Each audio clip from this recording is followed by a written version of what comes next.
In this video, I want to talk about curved line degree practice. I want to say, I think I learned a little bit about this before, and it all has to do with trying to get a bit of an accurate line, or a curved line. Curved lines can be a bit of a hard thing to grasp, especially if you're not tracing over something. I think sometimes it is acceptable to trace if you're trying to learn how to execute a specific line, but in general, never trace and try to claim something as your own work. That's a really important thing to keep in mind. I have an application, it's free, it's called Thumbtastic, and it can make copying images really easy. I mean, it does a lot of other things besides that, but you could put an image next to you on your screen. It's especially helpful for people who have digital tablets, something like that. There are many different curved lines within the flower. Some people may even do different practice rather than just what I'm talking about. But the thing is, you could also just copy it relatively fast. This may be a large image. There it is. And if you want to do that, you can put that on one layer. You can go on another layer, and you could try to trace the specific lines you want to, which could be pretty cool. But I'm never saying trace and then claim something as your own work. It's more for the purpose of trying to learn how to execute very specific lines. But in nature, with nature being a lot gestural, it can be helpful to do this, but I'm not saying do it all the time. I think it's going to be a lot more productive if you actually try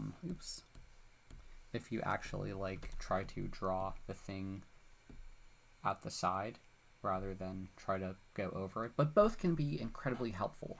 But sometimes you may not want to do that, and you could always trace to the, not trace, but I'll try to draw I'm trying to draw this area right here. You could try to draw specific lines to the side. And you could also know that if you can't do it, you could either use, if you're using physical medium, you could use tracing paper to try to learn from it, which is definitely a viable option. But doing degree practice is a little bit of a different thing. Where did I put this flower? Oh, sorry, it's from my app. So I want to talk about doing more focused practice. So I'm going to make a 90-degree angle.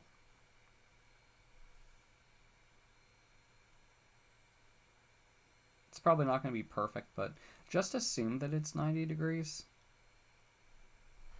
I mean, it might as well be. So you have a 90-degree angle here. I put it on a different layer. And basically, if you have an idea of the degree of the line that you want to draw, you could try to constrain it within this area. So say you want to draw a portion of a curve, and you could kind of draw it there, and then you can check your work by turning on and off layers. But basically, the whole idea is you could really constrain your line within that bracket to get a little bit more of an accurate line. Because even looking at it now, trying to do something like that, which definitely is possible,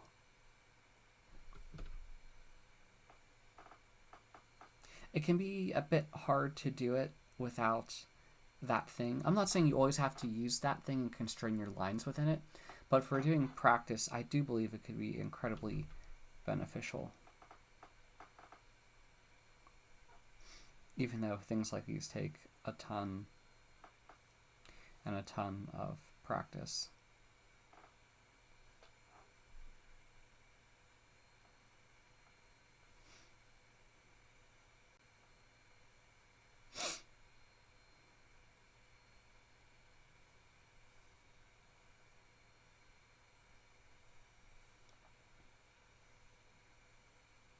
But yeah, for doing that type of practice, I probably would recommend that you try something along of making something like that, or making a variation of it, I wanted to talk about another one too, in which there's probably a large chance that you may not want to make curved lines within just 90-degree angles. You could do variations, and basically this tool that I'm using Paint Tool Psi. You could use a plethora of variations. Nothing always has to be within that. I'm just saying that you could use lines to help set a roadmap for how you want to make the curved lines. Because, the thing is, we don't want to make straight lines, we want to make curves, but we're using straight lines to help us with curved line degree practice. The other thing that I will say, I didn't make a practice sheet for this, but if you are interested in me making a practice sheet for this type of practice, I could make one featuring different curves and whatnot, and then I could just put it on my website as a downloadable file. I feel like if you would print this out, it could be a good way.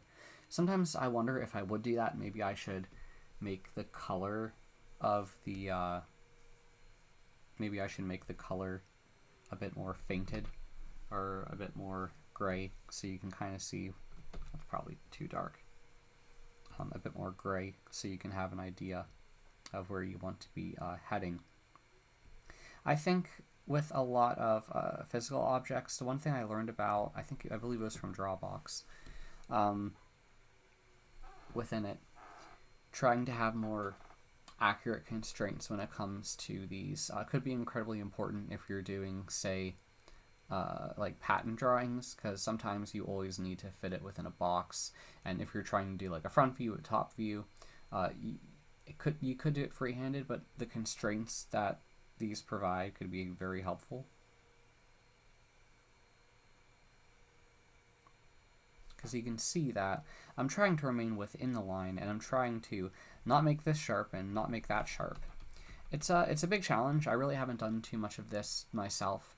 For the most part, when I practice, I pretty much always end up I do a lot more freehanding, but I do believe that this type of curved line degree practice could be really helpful for people who are probably more into industrial design. That's just my thought.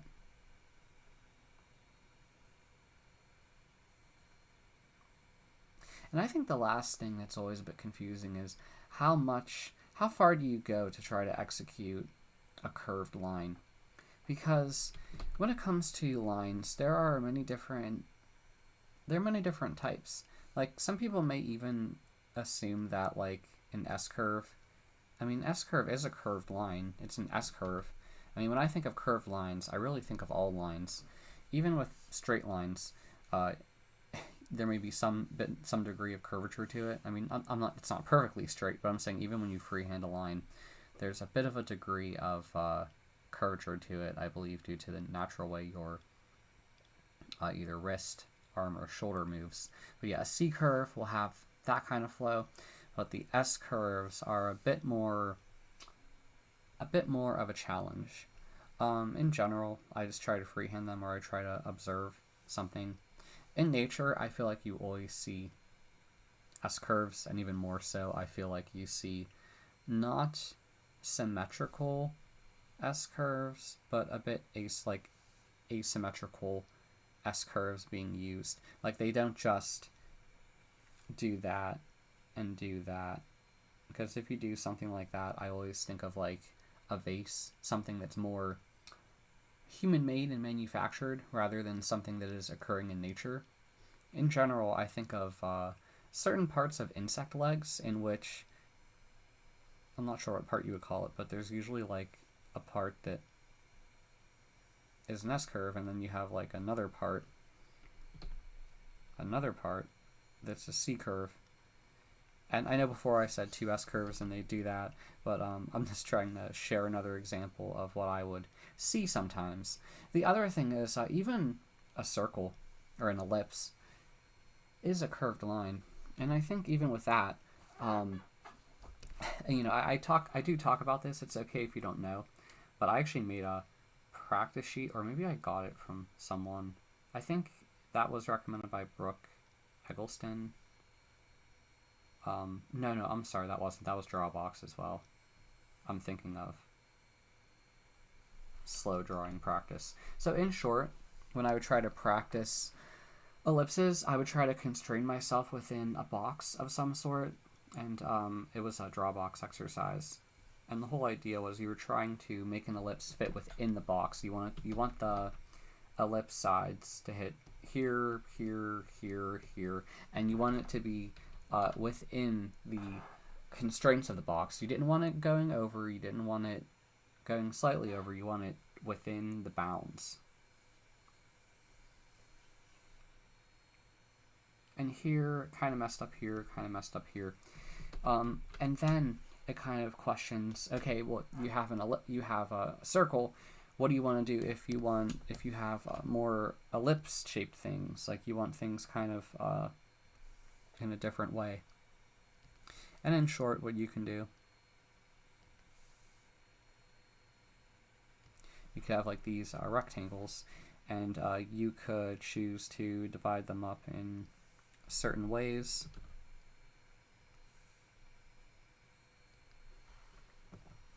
You can choose to do something like that. Then you could try to, instead of trying to hit all four, or you tried to and I missed it there.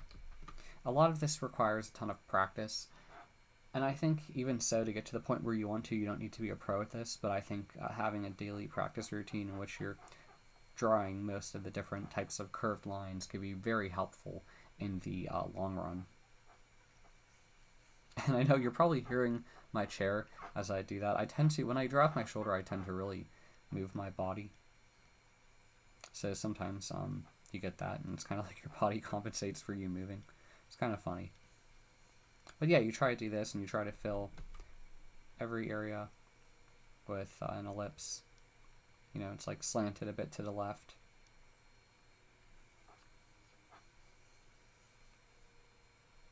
And that's another way that you can do curved degree line practice, which is really just a type of curved line. But I will say, I think drawing curved lines is incredibly difficult, or ellipses, just because of the nature. I feel like they're a bit unlike drawing straight lines, C curves, or S curves. I think with these types of curves, or these types of lines, curves, whatever you want to call them, I think there's a little bit more, I feel like you could be a bit more loose with them. I mean, I think it's incredibly important to always practice and be spot on, but I think to a large extent it can be, you can have more freedom with it. I know it sounds weird, like I feel like you can be a little under or a little over and you can make it work, but I think with ellipses, maybe the same thing, but I think it requires a lot more practice, in my opinion. It's just my experience with having to deal with them. But yeah, I made a sheet. Maybe I'll have to make another sheet. Yeah, if you're interested below, please let me know and I'll make them. I made practice sheets in the past, and I guess you could say I stopped them because I don't believe anyone was using them, or I never got any feedback. Sometimes when I make stuff, I don't know if it truly helps people, and maybe I get a bit discouraged from making things because of that, because I don't know. But even, I don't mean to always be talking about myself, but I do know certain people download my applications, and that does make me happy. You know, I guess it's cool that I'm making something that people would actually use. But yeah, do let me know if you want me to make some sheets to practice curved line practice. I mean, even if you were doing this in a day, you could do it for maybe like 5 minutes. Nothing says you have to do it for like an hour. You know, that would just be like painful.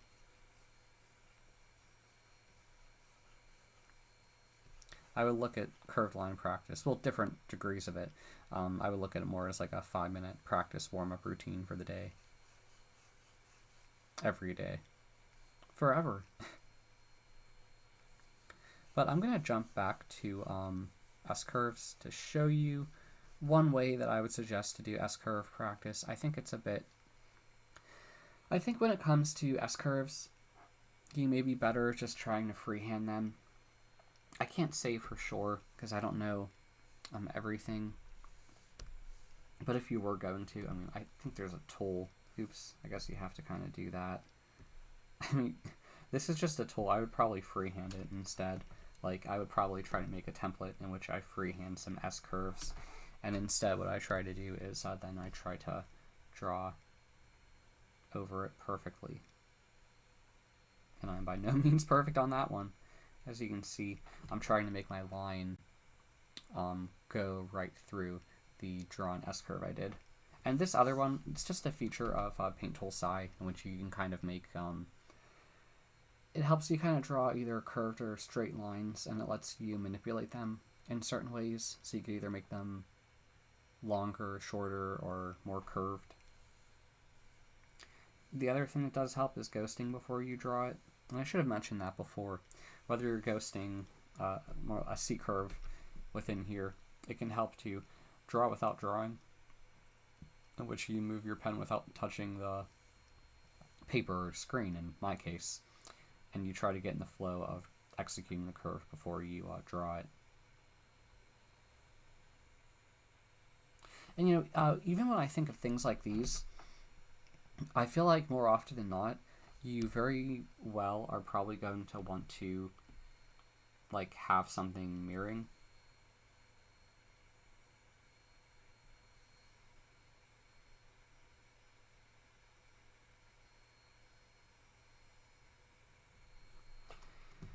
Kind of like that. Oops, sorry. So yeah, S-curves, I could probably make sheets to help. And please do let me know if you're interested in me making those. Because yeah, I think, having a sheet in which you know how to do a certain practice, or at least gives you a little bit of a path, is better than no plan at all, in my opinion.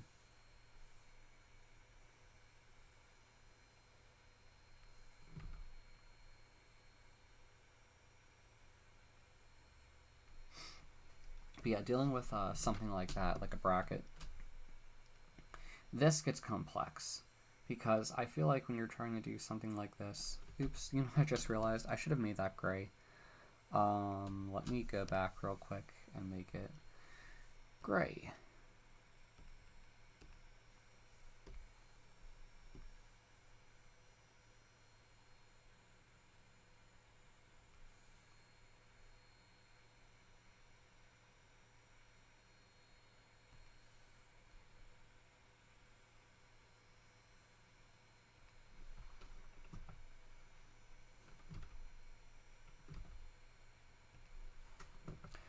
So we have that.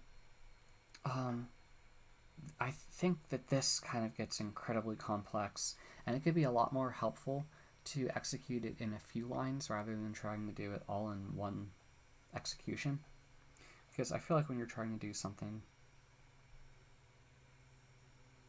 Oops, I should have been drawing in black.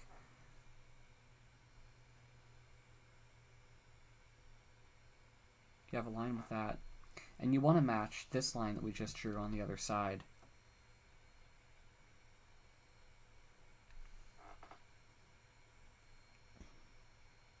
I think the left one is a little bit more peaked than the other one. So doing stuff like that can help you constrain stuff for various designs, and then after that,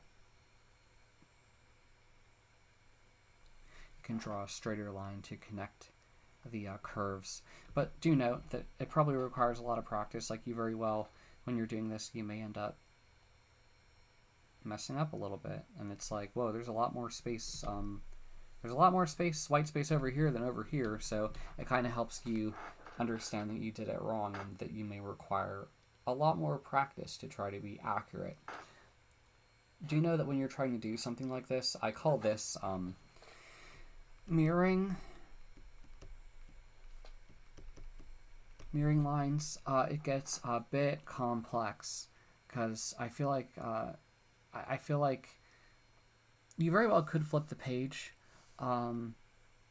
either horizontal or vertical, and it's always up to you how you want to execute that line from. But sometimes I've realized the more I draw, I don't always like to rotate the page. Sometimes I do rotate the page, whether it be traditional or digital, like I am here. But do know that it could just, it may require a lot of practice and a lot of eyeballing to get to that point. Okay, the last thing I want to talk about is curving lines in the third dimension. So I talked about a bunch of stuff regarding pretty much 2D, but what happens when you hit the 3D realm? Things get a bit weird.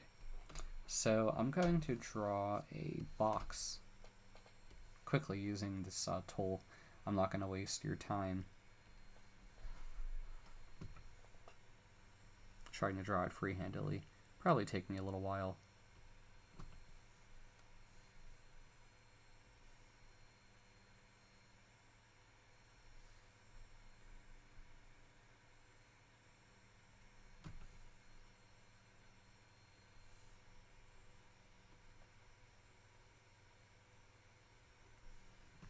Oops, I should have continued that.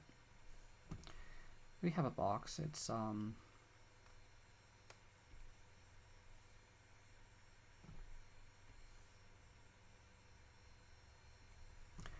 not perfect, but it'll do.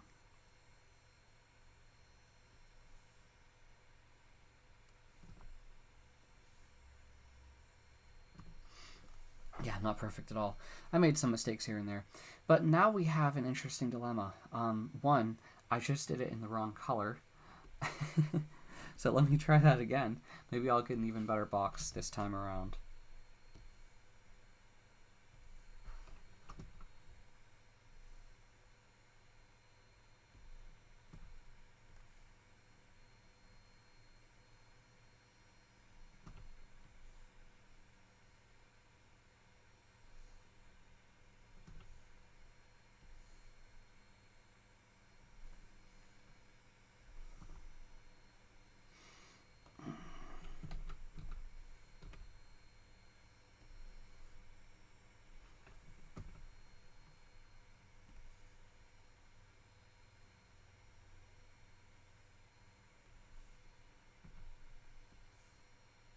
I think I made that a bit too warped.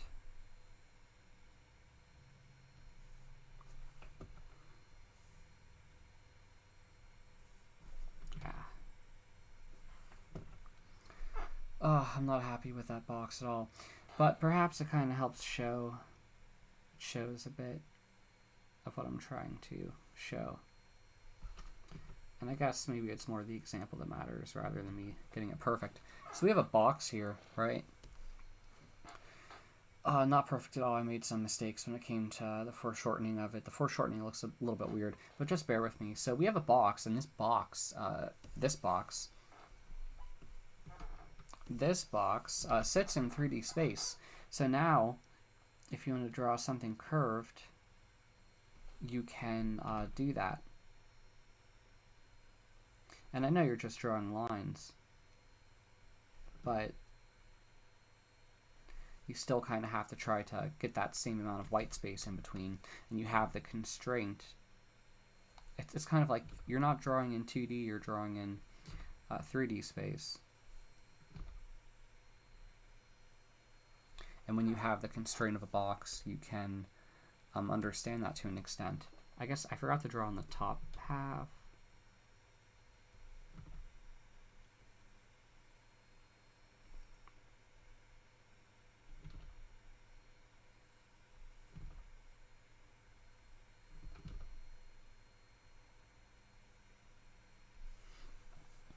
But if you do things like those, you can start to see how you can use a box to constrain your curved lines to draw curved lines receding in 3D space.